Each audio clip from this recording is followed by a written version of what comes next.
For more than a century, hundreds of thousands of Native American children were forced to attend boarding schools, many of them supported by the federal government in the name of assimilation and tied to land possession. Those schools stripped children of their language and culture, and they suffered abuse, neglect, beatings, and forced child labor. Deaths are estimated to be in the thousands. Stephanie Sy focuses on new findings about the role of churches and religious groups.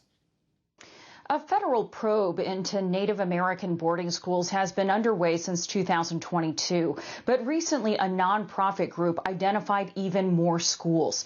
The National Native American Boarding School Healing Coalition has found 523 boarding schools operated across 38 states, including 115 previously unidentified schools that were largely run by Christian churches. The largest concentration of schools were in Oklahoma and the Four Corners region of the Southwest, home of the Navajo Nation.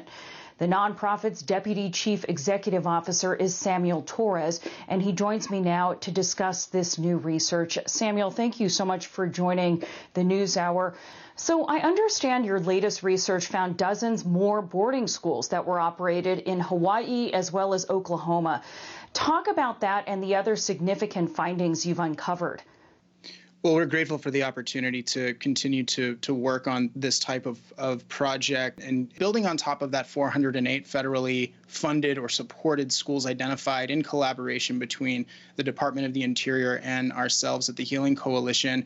We felt it was really important to build off of that and really make sure that we're including the scope of those 115 institutions where evidence has not been shown to connect the federal government to those boarding schools.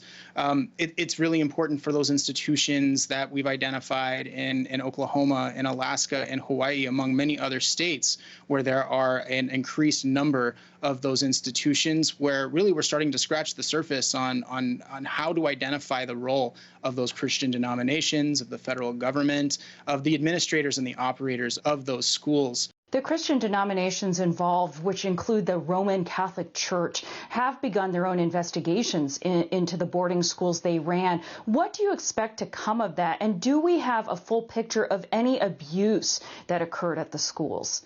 Well, I think it's important to state initially that while there's much more known about what happened at those federal Indian boarding schools than the privately controlled ones, I think this is where those archival records are really profoundly important to be accessed, to be able to understand what the depth of those details looks like. What we do know, though, is that the treatment and methods for operating Indian boarding schools largely utilized a lot of the same strategies toward a central goal of assimilating Native children by what we've heard so often in our own work, individuals being deprived of the influences and connections of their families, their communities, of their tribal nations, often being punished for speaking their own language, practicing their traditions, and at times even experiencing severe punishment, sexual abuse, spiritual abuse, and even death.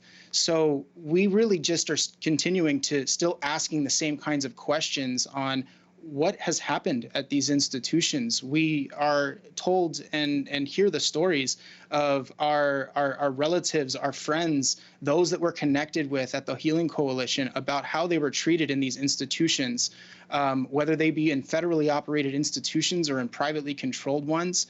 And quite honestly, the time is now for us to be able to look into what that treatment was like from those records source.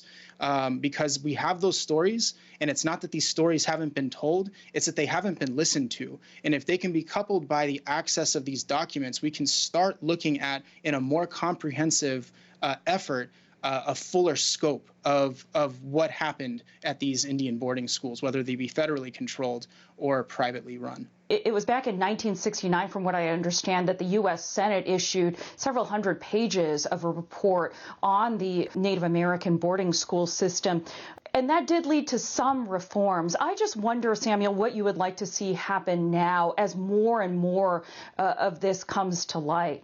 Really, what we've never seen to this point is a comprehensive investigation that actually, in a culturally responsive way, bring in boarding school survivors and ask them to share their testimonies. The Healing Coalition is calling for a Truth and Healing Commission on U.S. Indian Boarding School Policies Act, currently passed out of committee and waiting for a Senate floor vote, Senate Bill 1723. We are hoping for the bill to be introduced and passed out of committee in the House of Representatives as well.